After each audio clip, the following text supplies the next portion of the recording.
Niečo sa mi stalo. OK, zaujímavé. Sa mi nestávalo, že by sa niekedy ona vyplo nahrávanie a zase zaplo. Dobre, dobre. Čiže zamysleli ste sa niekedy v úplnosti, čo je produktom vašej firmy? Ja tu bonznem na Zuzku, lebo sa nám pekne usmieva, že ona robí excelujeme v Exceli, tak sa to nejak excelujeme v Exceli, tak by to malo byť, alebo s Excelom, to je dôležité, je proste špecialista na Excel.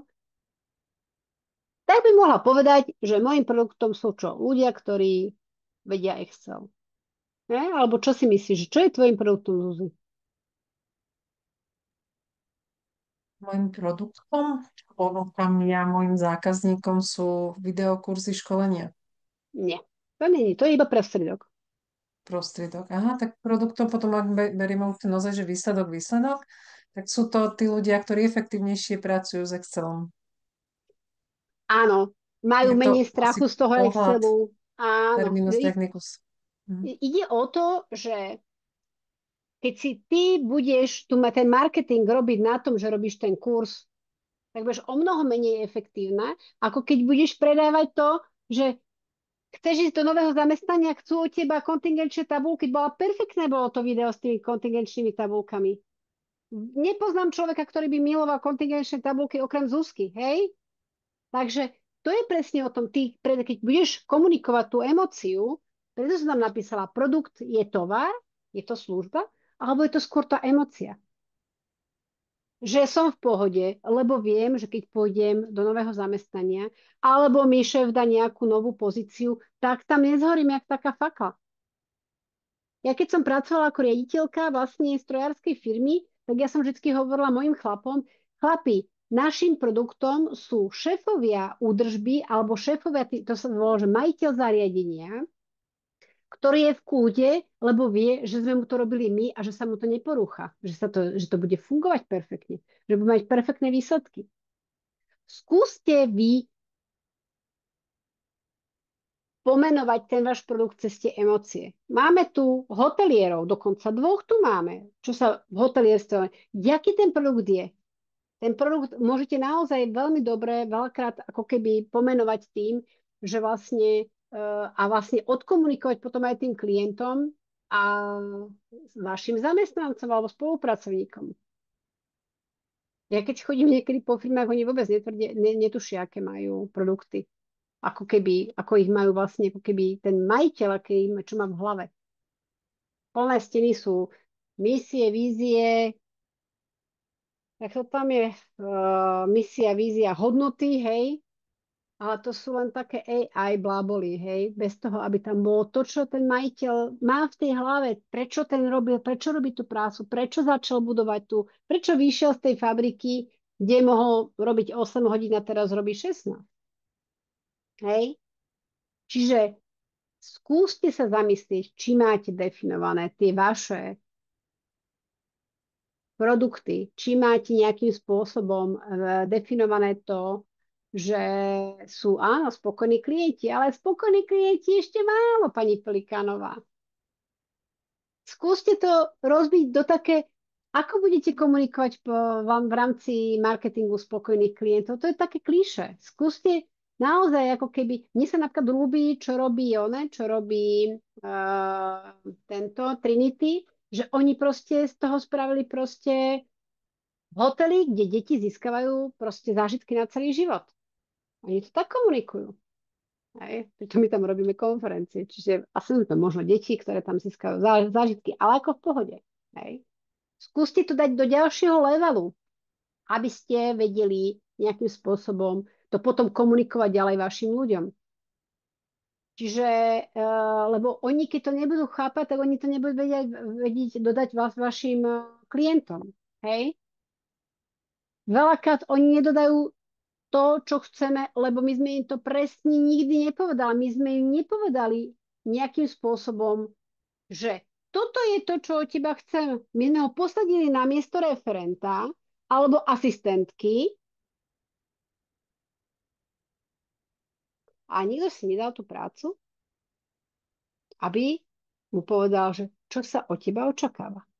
A potom sa vám môže stať to, jak sme mali v jednej firme problém, že majiteľ si zobral novú asistentku a ona bola bývalá vysokoškolská profesorka a ona, on jej povedal, že Danka, vašou úlohou je, aby ste ma odbremenili od zbytočnej komunikácie a po 2 týždňoch zistil, že nikto za ním nechodí, lebo v tej jej vlastne k nemu sa chodilo cez ten sekretariat a tam stala ona, jak taká hradba a nikoho vlastne nepustila ďalej, lebo pán riaditeľ nechcel byť rušený. A on zistil po 2 týždňoch, on najprv sa síce samozrejme z toho tešil, ale zistil, že vlastne nemá žiadne informácie, lebo nikto už za ním nechodí.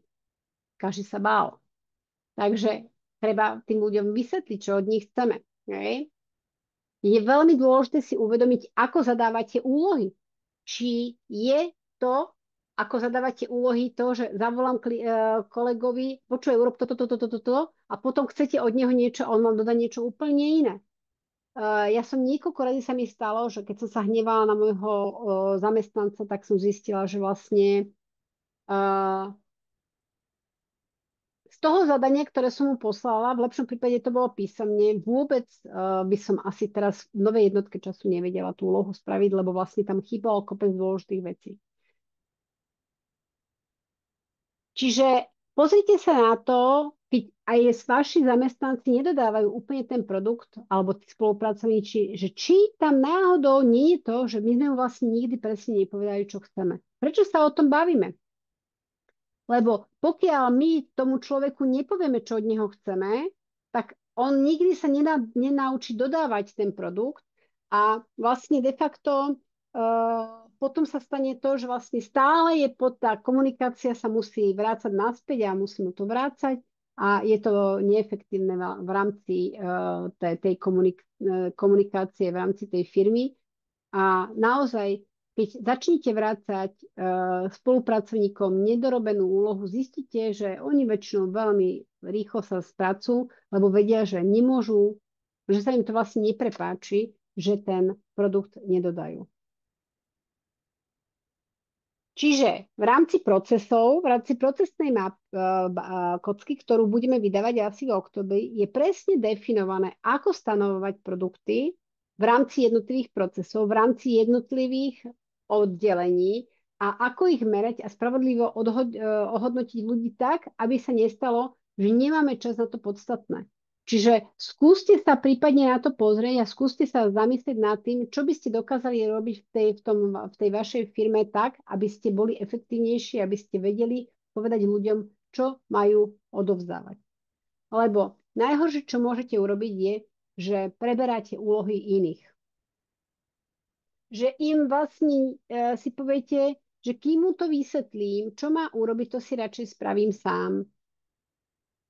Ono je to o tom, že keď chceme, aby bol človek úspešný, potrebujeme mu dať vedomosti, potrebujeme mu dať možnosť vlastne, aby on vyrástol. Ja som raz išla autom po Pionierskej a tam je teraz taká ľudová škola umenia súkromná a bolo tam dievčatko, ktoré išlo s mamičkou, ja som stala v kolone a ona vyšla, ona mala určite 11 rokov, takto nastavila nohu. A tá mamina jej dala parazolik a sklonila sa a začala jej zaväzovať šnúrku.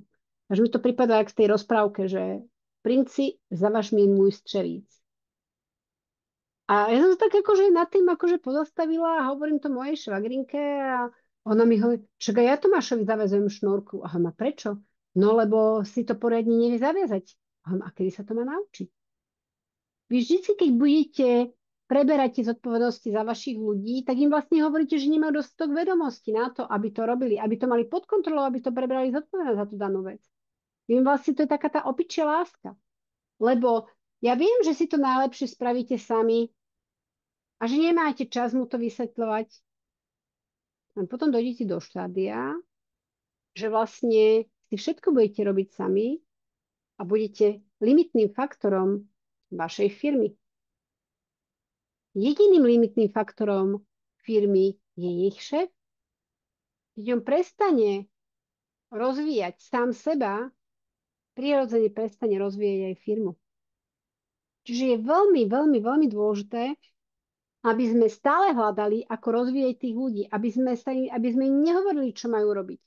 Aby sme im dali, tuto máš ihrisko, tuto máš rámce, dodaj mi toto, vymysli, ako to máš urobiť. No ale toto sa stalo, ja neviem, OK, čo by si mal urobiť? Čo je to, čo je dôležité? Čo chceš mať na konci? Toto. Dobre, a ako sa k tomu vieš dostať? No možno takto, alebo takto. No OK, a viem ho naviesť, ale už si to vymyslí sám. Keď mu poviete, že ako to má spraviť a bude to zlé, tak kto je zodpovedný za to, že to je zlé? Povie, ty si mi povedal, šéfová, že to mám tak urobiť. Zase ste zmenšili toho človeka. Ten jeho trojuholník úspechu, vedomosti, zodpovednosť, kontrola sa stvrkne, lebo vy ste mu vlastne prebrali za neho tú zodpovednosť. Čiže nerobte toto svojim ľuďom, potiahnite tých ľudí, nech sa naučia, nech sú zodpovední sami za seba. A ideme k tomu jadru, kvôli čomu sme tu dneska. Ako zistíme v skutočnosti pravdu? Máme tu dvoch kolegov, máme tu Joška a Ferka. Ja ich volám, že pracovitý Ferko a produktívny Joško. Veľakrát máme zamestnancov, ktorí sú veľmi dobre ako prezentovať to, ako sú upracovaní. My sme v mojej prvej práci mali obchodníka, ktorý bol excelentný a on bol vyhodený. A ja som sa pýtala obchodného riaditeľa prečo a on mi vysvetlil, no lebo voláme ho produktívny Joško. Joško v pondelok nechodil do práce. On sa ráno zobudil, po 3-4 hodinách zistil, kde je sever, po tom ťažkom víkende, ktorý mal. Vyložil si nohy na konferenčný stolík, obvolal 20 klientov a mal zarobené na celý týždeň. A potom v útorok, stredu, štvrtok pobehal troška klientov. A oni ho vyhodili. Lebo nerobil aktivity. Lebo nechodil po zákazníkoch. Plnil plán. Hej. Toto je tak na hlavu postavené. Samozrejme kolegom ležal v žalúdku, lebo oni behali a oni neboli takí efektívni ako on, lebo on tam bol zase dlhodobo už. Čiže nenechajte sa oklamať, keď je niekto upracovaný. My nechceme mať upracovaných ľudí, my chceme mať ľudí, ktorí sú šťastní. My chceme, aby boli produktívni. Keď si zoberiem tie jeho výsledky v tej tabulke, vy neviete, kto doplní, neviete mi povedať, neviete čítať tabulku, viete čítať graf. Teraz už tušíte, že Ferko asi úplne až taký výkonný nie, takže ten cyklický graf, keď premeníme na kumulatívny, tu už vidíte, kde je ten plán a že vlastne dokonca ani produktívny Joško, čo tuto vlastne nie je vidieť, ten plán nenaplnil. Hej. Čiže vy potrebujete grafy. Potrebujete mať tú štatistiku v nejakej tabulke prenesenú do grafu, aby si sa pozreli, že čo nám vlastne hovoria. Máme tie cyklické grafy a máme tie kumulatívne grafy a my sa potrebujeme zistiť ten trend, tú kondíciu, v akej tej daná oblasť je. Lebo ten seminár alebo webinár sa volá ako určiť kondíciu firmy, ale to je ako určiť kondíciu každej jednej oblasti, ktorú máme. Hej. Čiže vy potrebujete, my sa potrebujeme na to pozrieť, ako to máme čítať, aby sme to dokázali nejakým spôsobom vlastne vyhodnotiť. Lebo máme vlastne 7 hlavných kondícií, ktoré vlastne nejaká oblasť môže mať. Je to neexistencia, nebezpečenstvo, núdza, normál, nadbytok, moc a zmena moci. Podľa toho, aké priebehy my vlastne v rámci tých cyklických štatistík máme, tak podľa toho vlastne vieme určiť, v ktorej kondícii sme, vieme si prečítať tú štatistiku a pozrieť sa, kde nám to klesá, kde nám to rastie. Vieme si pozrieť za posledné 3 merania, lebo môže byť ten trend môže byť ako keby dlhodobo rastúci, ale vidíme, že hej, tuto bol dlhodobo klesajúci ten žltý trend. Ale tu nám to vystrelilo. Musíme sa povedať, čo sa stalo tesne predtým, ako sa zmenil ten trend. Preto my to potrebujeme sledovať. Hej, keď sa pozrieme na tohoto zeleného, hej, čo spravil túto tesne pred tým, že mu takto fakturácia išla, alebo toto sú ako prijaté objednako fakturácia, zisk. Čo urobil pred tým, že mu takto vystrelila tá fakturácia smerom hore? Alebo zase opačne. Prečo ten človek túto, čo spravil túto, ten žltý, že mu zase dlhodobo tie štatistiky začali padať? Väčšinou sledujeme posledné 3, maximálne 5 meraní. Pozeráme sa, či rastú alebo klesajú tie trendy, či idú rýchlo hore alebo rýchlo dole. Podľa toho určím tú štatistiku. A proste je veľmi dôležité si naozaj sledovať niekoľko tých oblastí, aby sme vedeli, lebo každá oblasť môže mať inú štatistiku alebo inú kondíciu. Hej? Môžeme mať obchod v nadbytku, ale fakturácia môže byť ešte v núdzi práve kvôli tomu, lebo ešte tie obchodné veci nedotiekli do tej firmy, alebo opačne. Reálne mám jedných klientov v Nitre a prišla som, a to bolo takto, myslím, že to bolo niekedy v júni, som tam bola na konzultácii, poslali im predtým výsledky a to je mamina s dcerou a také boli na seba pyšné, že aké majú veľmi dobré výsledky. A ja hovorím, a že čo vlastne do čoho ideme investovať, aby sme mohli ako rozvíjať tú firmu, aby sme mohli ten zisk ako keby trocha spláchnuť. A ja hovorím, pozor, dievčatá, to nebude také easy. Prečo? Hovorím preto, lebo síce my máme fakturáciu vysokú, ale my sme dlhodobo mali podpriemerný obchod. To znamená, my teraz realizujeme projekty, ktoré prišli v decembri, možno v januári, alebo ešte k tomu dokonca tam oni majú nejaký veľký projekt z jesene, ale tento rok ten obchod je vo veľmi zlej situácii. My potrebujeme sa na to pozrieť komplexne. Čiže môže sa vám kľudne stať, že jedna časť firmy bude v inej kondícii ako druhá časť firmy. Potrebujete tam sa pozrieť na to samostatne. Hej? Čiže poďme si prejsť teraz tie kondície, aby ste vedeli ten vzorec, ktorý máte použiť. Ja vám potom k tomu poviem vždy nejaký príklad, ktorý reálne sa stal. Keď máte neexistenciu, kondícia neexistencie znamená, že je to žiadna produkcia. To by väčšinou nový človek na novom mieste, alebo človek, ktorý už je dlho vo firme, ale išiel na nové miesto, alebo človek, čo prestal produkovať. Z nejakého dôvodu sme ho nechali padnúť ako aniela a on je viac menej na nule. Keď má niekto kondíciu neexistencia, veľakrát to urobíte úplne prirodzene, čo máte spraviť, no musíte hľadať nové komunikácie. Musíte hľadať nové kontakty, musíte hľadať nejaké firmy, ktoré oslovíte. Hej, čiže hľadám komunikačné línie, hľadám dodávateľov, odberateľov podľa toho, čo potrebujete a čo pracujete.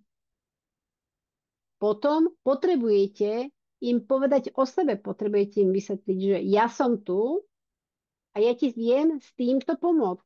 Čiže väčšinou získam ten kontakt, potrebujem s ním začať komunikovať cez mail, cez osobné stretnutie, dohodnúť si, hej, mám tam nejaké telefonáty, predpokladám, že všetci milujú cold cally, to je presne v tejto časti.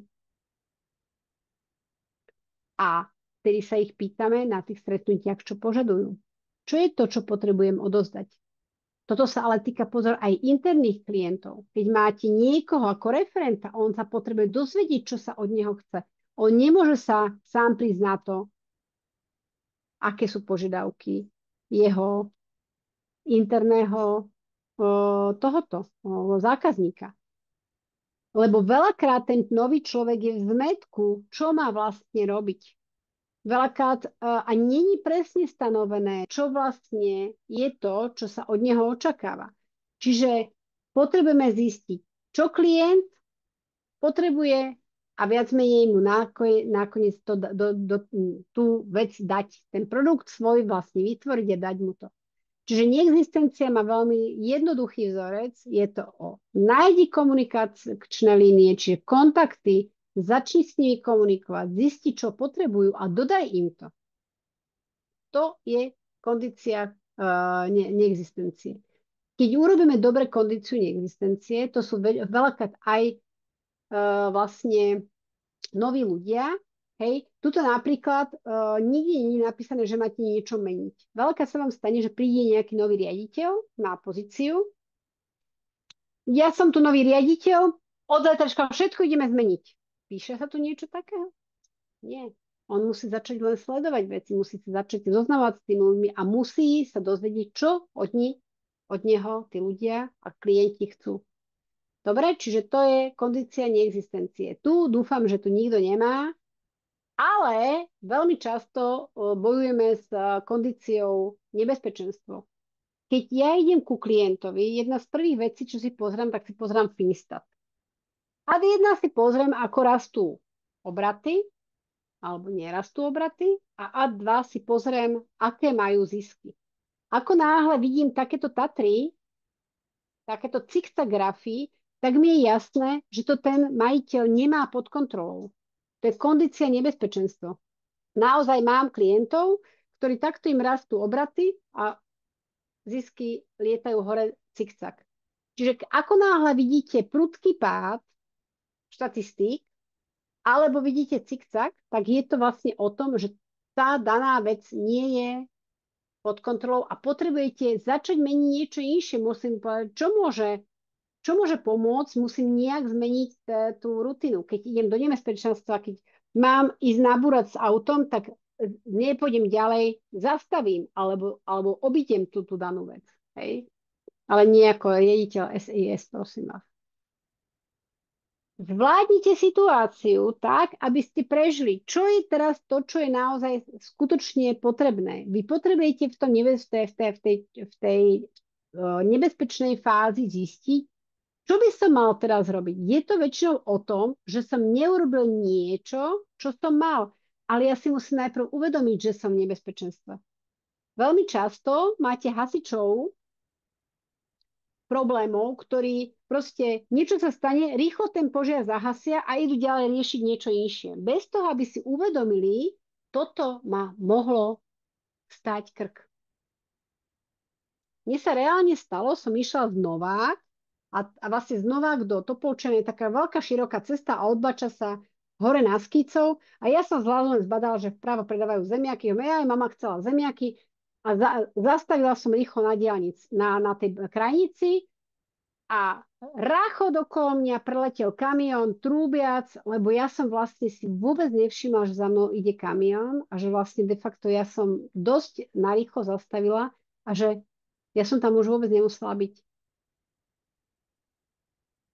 Treba si uvedomiť, nebrať to, že to je normálne, že mám takéto štatistiky.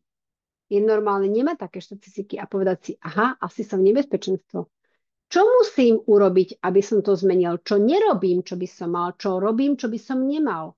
Kde mám neetiku, aby som tú neetiku dokázal zmeniť a zmeniť vlastne spôsob, ako fungujem a dať si ako keby predsadzajte na to, aby som nerobil tie veci, ktoré proste ma do tej kondície priviedli. Sú manažeri, ktorí sú famózni vo zvládaní kondície krízy. Hovorí sa im, že krízoví manažeri. Oni sú famózni v tom, že vedia zahasiť požiar a vedia vlastne ako keby tú vec zvládnuť a vedia reštartovať veľmi rýchlo firmu, ale nespravte tú chybu, že týchto manažerov necháte dlhodobo riadiť tú firmu, lebo oni vedia vlastne riadiť len v rámci tohto vzorca. Čiže oni musia dostať tú firmu do toho nebezpečenstva, aby zase mali čo robiť. Hej? Čiže vzorec nebezpečenstva hovorí o tom, že zvládnite to, urobte tú situáciu, obíďte to, ako ste boli zvyknutí, zvládnite to akokoľvek to dokážete, ale uvedomte si, že som bol v nebezpečenstve a že musí niečo zmeniť. A musíte zistiť tú koreňovú príčinu, čo sme sa bavili na začiatku, prečo sa to stalo. Čiže jedna z vecí, prečo sa dostávame do kondície nebezpečenstva, lebo nerobím veci, ktoré by sme mali robiť. Že nechce sa nám jesť tú žabu pomyselnú, o ktorej písal Brian Tracy, lebo to očakávanie, aké to bude, je o mnoho väčšie ako skutočnosť. Aj pozitívne, aj negatívne. Ja dneska v noci idem na dovolenku, na takú síce polopracovnú dovolenku. Nemám radšej veľké očakávania, skôr mám skôr negatívne očakávanie, lebo to bude veľmi intenzívny predĺžený víkend. Ale keď idete na dovolenku, že sa tam veľmi tešíte, tak sa väčšinou stane, že tie očakávania nie sú také, aká je skutočnosť. Ale to súvisí aj s negatívnymi vecami. Vy keď idete do niečoho a poviete si, že bože, musím urobiť tú ponuku tomu klientovi, to bude strašne dlho trvať. Včera som mala presne takú situáciu, poslala mi, milujem toto ináč u marketérov, marketér vám o 4:00 pošle e-mail, že dneska potrebuje niečo pripomienkovať. A ja mu hovorím, Peťka, toto mi nerobte, a to ešte není môj marketér, lebo to sa už naučili. Toto mi nerobte, toto mi robíte stresové situácie, lebo ja viem, že na to potrebujem kľud a ja proste odchádzam zajtra preč. A ja mám iné starosti a ešte dneska prednášam. Ale včera večer bol taký troška, poviem, že skúsim zostať chvíľku dlhšie v kancelárii a ja som to celé spravila za asi 25 minút mi to trvalo. To očakávanie bolo, ale že to budem tomu venovať minimálne 2 hodiny. Tá žaba, ktorú máme ráno zjesť, je práve tá najnepríjemnejšia vec, ktorú ten deň potrebujete robiť, lebo to je väčšinou to, čo vás z tej kondície nebezpečenstvo dostane. Hej? To je to, keď sa vám podarí tú vec zvládnuť, tak potom sa nabijete tou energiou a môžete celý deň žiť z tej energie, ktorú ste vlastne prekonali. To je o tých vysokých cieľoch, o tých veľkých účeloch a prekonávaní bariér, ktoré vás vlastne vám nabijú tie baterky. Čiže naozaj veľakrát, keď sa budete na tú kondíciu nebezpečenstva pozerať, takže som v nebezpečenstve v tejto oblasti, v peniazoch. Hej, peniaze prídu, zase nejsú. Mám klienta, ktorý hovorí, peniaze boli, budú, ale teraz nie sú. Takže keď vám tak lietajú tie peniaze na tom účte, je kondícia nebezpečenstvo. Čo nerobím, čo by som mal robiť to prioritné, čo nerobím, aby som to zvládol. Hej? Keď urobíte dobre kondíciu nebezpečenstvo, tak sa pomalinky s tými štatistikami vytrepete na kondíciu núdza. Kondícia núdza je, keď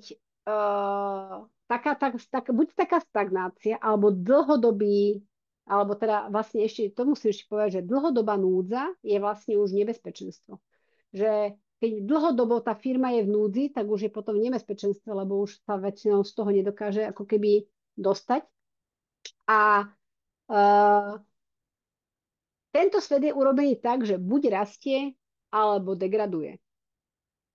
Nič vo svete nie je stabilné. V tom zmysle, že stagnácia je tiež pomalá smrť.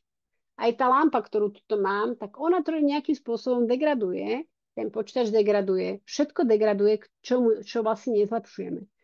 Čiže my si musíme uvedomiť, že kondícia núdza je taký pomalý dlhodobý pokles a jediné, čo funguje na kondíciu núdza, je, že začnite produkovať, začnite hľadať nové kontakty, začnite veľa ľuďom telefonovať.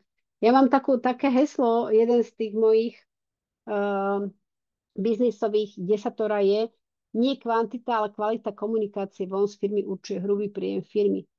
To outflow vám doniesie to inflow. Vy keď potrebujete rýchlo dostať do firmy peniaze, potrebujete začať veľmi rýchlo komunikovať von. Otázka je, aký máte dlhý ten produkčný ako keby čas, hej? Keď Zuzka dneska dá akciu na kurzy, tak ona má zajtra prvé výsledky. Keď tuto máme jednu strojárskú firmu, dneska dostane objednávku, tak najskôr budeme fakturovať za 2 mesiace, možno za 4 mesiace. Čiže záleží od toho, aký dlhý máte ten cyklus obchodný, ale vždycky vám pomôže to, že začnete komunikovať a začnete mať stretnutia a začnete nejakým spôsobom produkovať to, čo sa od vás očakáva. Vtedy musíte hľadať to, čo vlastne v skutočnosti nefunguje. Hľadajte tú koreňovú príčinu, čo máte robiť a čo vlastne nemáte robiť. Neriešte pracovitosť. potrebujete začať produkovať, potrebujete dať preč veci, ktoré nemáte robiť a venovať sa len tomu, čo je dôležité. A zjesť tú žabu. Ideálne naozaj ráno urobiť všetky veci, ktoré vás dneska čakajú, ktoré vás netešia, ale potrebujete nejakým spôsobom proste urobiť, lebo je to, viete, že to je dôležité.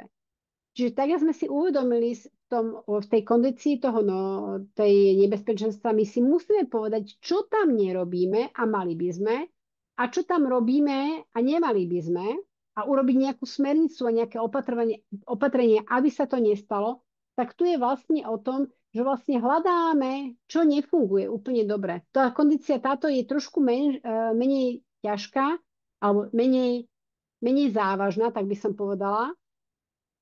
Ale my musíme uvažovať nad tým, že pokiaľ my urobíme veľké outflow v rámci tej firmy, tak sa nám začnú asi zvyšovať objednávky a my musíme byť na to pripravení.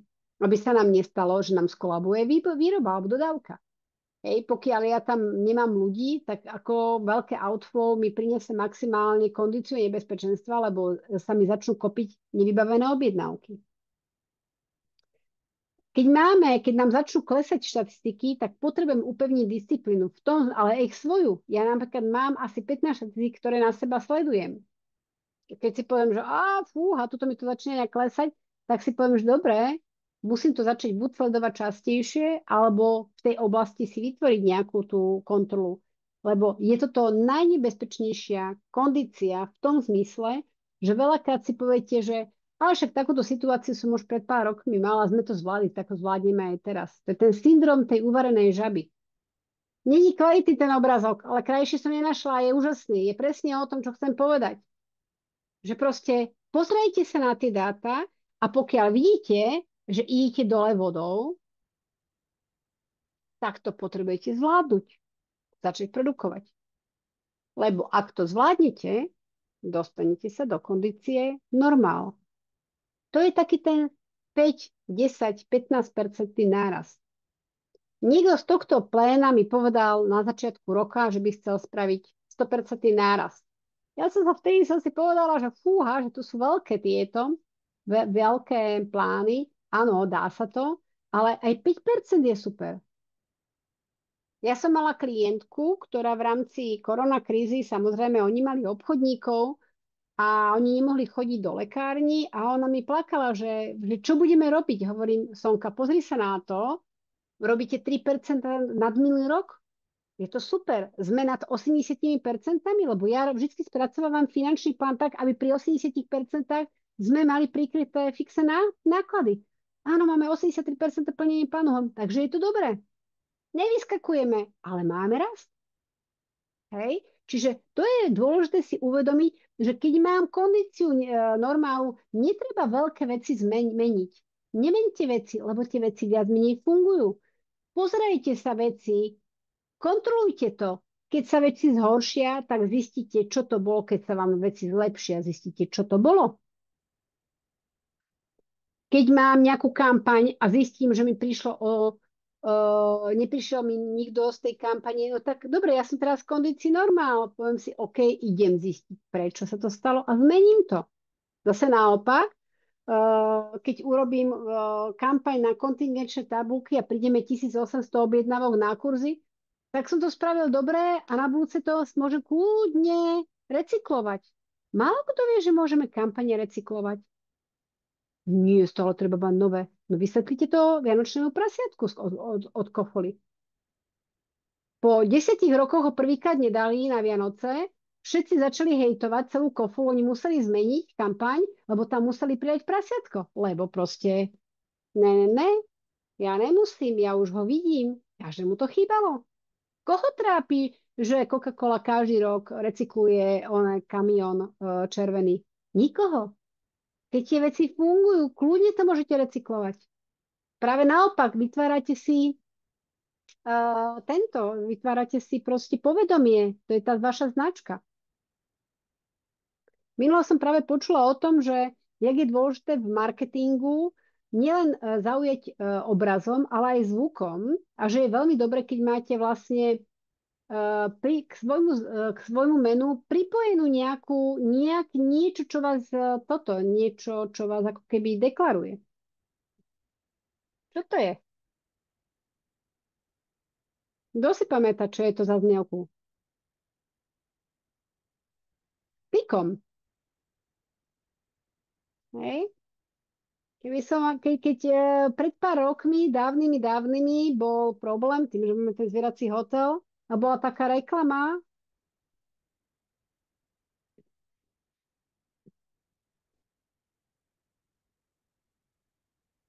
Orange mal, preneste si ich, dievčatko stálo na kraji cesty a malo dvoch malých beaglov. Doteraz, keď tú melódiu počujem, vidím tam obrazok tých biglov a toho dievčatka na tej palaríkove, ak stojí, ak si tých biglov prenáša cez tú cestu dešteniatka. Nepretelefonovali ste to? Tak si ich preneste. To bolo vlastne heslo tej kampane. Je veľmi dobre, keď niečo vám funguje, aby ste to posilnili. Dobre, oni to neposilnili, ale posilnili prasiatko, ale to je jedno. To sú proste veci, ktoré môžete, toto funguje, tak aj ja to skúsim urobiť. Čiže v rámci toho normálu nepotrebujete robiť veľké zmeny. Len sa pozerajte, ako máte ten graf. Či vám to náhodou, tuto mi to začalo troška klesať, OK, čo som tuto spravil, tak to zmením. Len sa hráte s tým, ako to funguje. Potom príde kondícia nadbytok. A je to možno zaujímavé, keď si poviete, že to je super, keď mám niečoho nadbytok. Keď to začne prudko rásť, je to paráda. A keď vám poviem, že to je jedna z najnebezpečnejších, alebo najčastejší vlastne firmy končia v kondícii nadbytku, nie v kondícii núdza. Lebo oni si uvedomujú, že sú v prúsere. Oni si uvedomujú, že sú v nebezpečenstve a že s tým musia niečo robiť. Čo skoro zabilo dedoles? Kondícia nadbytok. Lebo oni mali pocit, že takýto raz bude aj o pol roka, aj o rok. A zaviazali sa k niektorým veciam, ktoré vlastne ich následne nutili vlastne peniaze míňať. Keď vám poviem, že v kondícii nadbytku je najdôležitejší prvý bod, a to je, že šetrí, vás to veľmi prekvapí. Lebo každý má tendenciu, keď mám veľa, tak míňať. Ale to šetrí, je tu brané aj na čas, aj na peniaze. Lebo ten nadbytok môžeme mať aj v tom, že mám nadbytok práce. Tak si šetrite ten čas, aby ste si mali naozaj čas na to potrebné. Keď mám hadicu záhradnú a je taká už spráchnivela a občas sú tam také dierky a viac menej riešim to, že vlastne keď pustím tú vodu, tak kvacka cez tie dierky. Mám troška odkvacka z tej vody. Ale keď pustím veľa vody cez ňu, to je tá kondícia nadbytok, tak mi začne cez tie dierky striekať. A veľa vecí mi odchádza. Sledujte, kde môžete ušetriť peniaze, akým spôsobom môžete mi zaplatiť všetky účty, ktoré niekomu dlžíte. A to môžu byť účty finančné a to môžu byť aj účty s tým, že potrebujem uzavrieť cykly. V čase, keď máte relatívne veľa peňazí, vymyslíte, ako môžete investovať do toho, aby ste boli efektívnejší. A musíte zistiť, čo to v skutočnosti spôsobilo, že ten nadbytok máte. Vždycky tam je nejaká koreňová príčina, prečo sa vám začalo z ničoho nič dariť. To nie je len tak, že proste niekto má šťastie, začalo sa mu dariť. Hej. Čiže naozaj si treba uvedomiť, že keď ste veľmi úspešní, tak ste veľmi často na pokraji toho, že môžete padnúť, alebo napríklad si poviete, že teraz môžem spomaliť, teraz môžem vypnúť, lebo si to môžem dovoliť, lebo mám toho dosť. A zrovna možno sa stane, že zrovna nič nebudete mať. Čiže je veľmi dôležité tú kondíciu dobre zvládnuť, aby sme sa dostali na úroveň moci. A to je taká nový normál v novej časovej alebo v novej tej mierke, kedy vlastne ľudia už majú ten schod veľký, je vlastne o tom, že vlastne vy máte už toľko rezerv, že keď keby tu tá firma troška malinká ako mala núdzu, tak má tých rezerv dostatočne na to, aby ich prežila. Preto potrebujeme tie rezervy vytvárať, aby sme si vytvorili ten vankúš, keď nám je ťažšie, alebo keď vonkajšie okolnosti neprajú tomu nášmu biznisu. V lete mám ja veľmi veľa práce s mojimi zvieratami, všetci sú odcestovaní, takisto v zime cez Vianočné sviatky. Povedzte mi, koľko mám práce ako konzultant cez Vianočné sviatky. Hej. Čiže to je presne o tom, rozmýšľať stále a ako ten vankúš vytvoriť, ako si rozložiť to riziko, aby som vlastne tú kondíciu moci vlastne mal. Len vtedy veľakrát sa stane, že keď sme túto, tak si povieme, že tak ja už na tej konferencii nebudem chodiť. Ja už tie príspevky nebudem dávať. Začnú sa ľudia veľmi často odpájať. Prestanú komunikovať so svojimi klientmi a berú ako keby to, že ich majú ako niečo nemenné. Hej? Keď je človek v štádiu kondícií moci, veľakrát prichádza vlastne zmena majiteľov. Teraz máme veľkú ako keby túto takú generáciu mladých ľudí, ktorí vlastne preberajú po svojich rodičoch biznisy. Takže potrebujete spísať to, ako ste sa sem dostali, aby tí mladí vedeli to potom po vás prevziať. Potrebujete to ale stále kontrolovať na to, aby sa vám to nezosypalo. On sa to zosype o mnoho ťažšie, lebo tu už máte ten vankúš, ale keď by ste keď mladá generácia prebere pre vás ten post, alebo nový, väčšinou aj keď sa predáva firma, tak väčšinou ten pôvodný majiteľ alebo riaditeľ tam musí nejaký čas zostať, aby dokázal, že naozaj tie výsledky sú také, aké predikoval pri tom predaji. Hej? Čiže tá moc je vlastne tu a potom samozrejme tá zmena moci je, že potrebujeme sa tomu venovať, že vlastne my potom vieme predikovať alebo teda predať ten biznis tej novej generácii. Ono je veľmi dôležité si uvedomiť, že naozaj, že my ako ľudské bytosti sa skladáme z niekoľko takých vrstiev. Že sme to ako keby my, potom máme nejakú rodinu, ktorá je dôležitá, sú nejakí naši priatelia, nejaké naše hobby, ktoré máme a máme samozrejme svoju prácu. A všetky tieto veci musia byť v súlade. My potrebujeme sa starať o seba a to nie je o tom, že by sme boli sebeckí, aby sme sa mohli starať o druhých. Ja som veľmi dlho, u nás, my máme tuto v Rači veľa topolov a veľmi často sa stane, že niektorý ten topol je v rámci jary alebo jesene tých vetrov vyvrátený a on je vždy vyžatý znútra. Vy keď sa budete venovať len tej práci, tak to bude tá škrupinka okolo a ten vnútorejšok umrie. Vy potrebujete si uvedomiť, že v každej našej oblasti môžete mať rozdielnú kondíciu. Že vy sa potrebujete, keď budete určovať tú kondíciu svoju, sa pozrieť nielen na tú firmu, ale aj na jednotlivé časti tej firmy. Vy väčšinou máte v tej firme niekoľko pozícií a môžu byť každá v inej kondícii. Potrebujete sa na seba pozrieť, že či v akej ste vy kondícii zdravotnej, čo sa týka psychiky, alebo čo sa týka fyzického zdravia, v akom štádiu máte túto rodinu. Čiže aj tieto veci dokážete ako keby zvládnuť cez tieto kondície. To nie je o tom, že je to len to vlastne funguje na biznis. Hej? Čiže naozaj pozrite sa na to, ako zmeníte veci, lebo vlastne definícia šialenstva podľa Einsteina je presne o tom, že len to, vlastne robiť stále to isté a očakávať nejaký iný výsledok, tak to fungovať nebude. Hej? Keď ja budem sa veľmi snažiť a budem to robiť zle, tak zase len ten výsledok bude zlý. Čiže zamýšľajte sa na to tak, že naozaj my ako tí ľudia, aj to, že sme ako podnikatelia, my sme vlastne lídri. Tá naša úloha je meniť k lepšiemu. To bolo presne to, čo povedala dneska kolega. že zmeniť ten svet okolo seba tým našim vzorom správnym. Nejakým spôsobom pomôcť tým ľuďom, spolupracovníkom, personálu.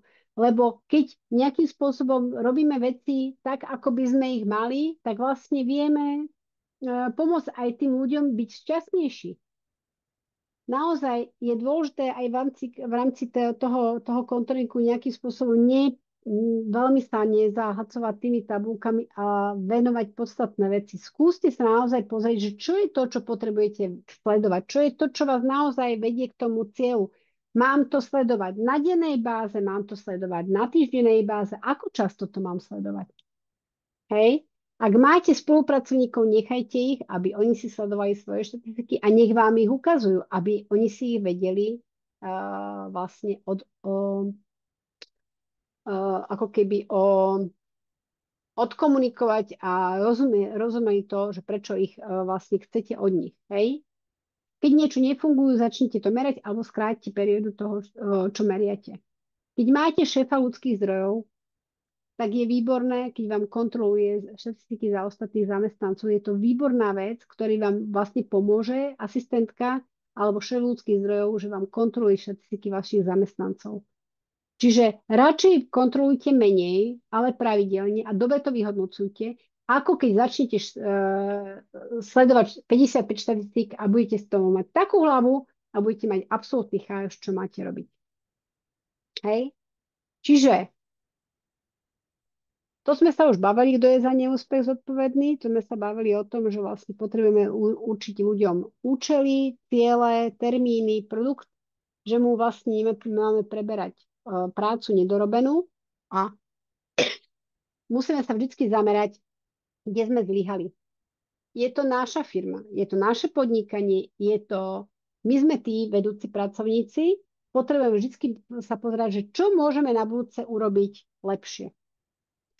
V rámci tohoto, o tomto veľmi veľa rozprávam v tej líderskej kocke, ktorá vlastne už vyšla, čiže to je vec, ktorú si môžete pozrieť a ja vám chcem na záver povedať, že je veľmi dobré, keď sa v tom kolečku, v tom biznise viete každý deň zastaviť. Keď si pozriete na to, že určite si, čo je dneska to podstatné, čo je to, čo vlastne môžeme povedať, že produkujeme.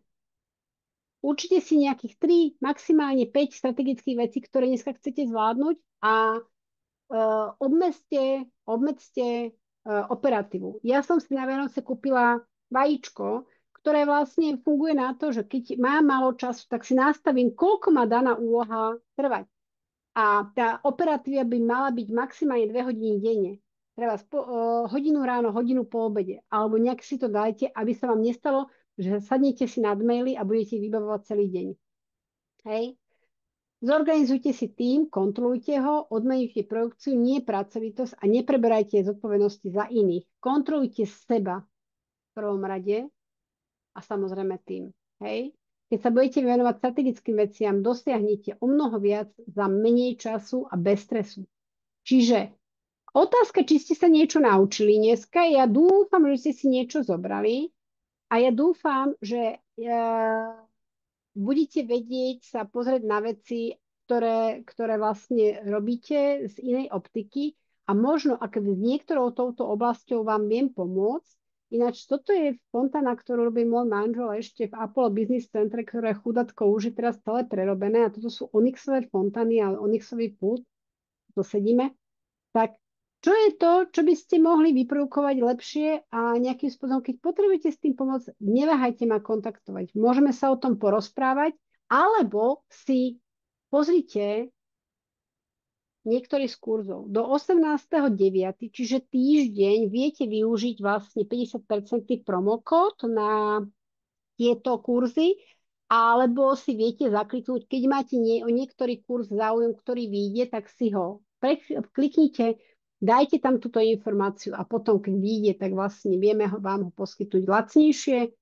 Čaká nás veľmi zaujímavá jeseň z tejto oblasti a ja dúfam, že keď budete čokoľvek potrebovať, môžete si vypýtať ešte prezentáciu a keď máte otázky, pýtajte sa. Čiže keď budete niečo potrebovať, keby ste mi vyplnili vlastne hodnotenie toho webinára, bola by som veľmi rada. Máte tu QR kód a pýtajte sa kľudne, čo vás zaujíma. Ivetka, ďakujem. Pani Pelikanáva, ďakujem. Čo je to, čo vás možno dneska prekvapilo? Čo by ste sa chceli ešte nejakým spôsobom možno odkomunikovať, alebo možno povedať nejakú svoj príbeh alebo svoju nejakú skúsenosť s tým, čo sme si dneska bavili?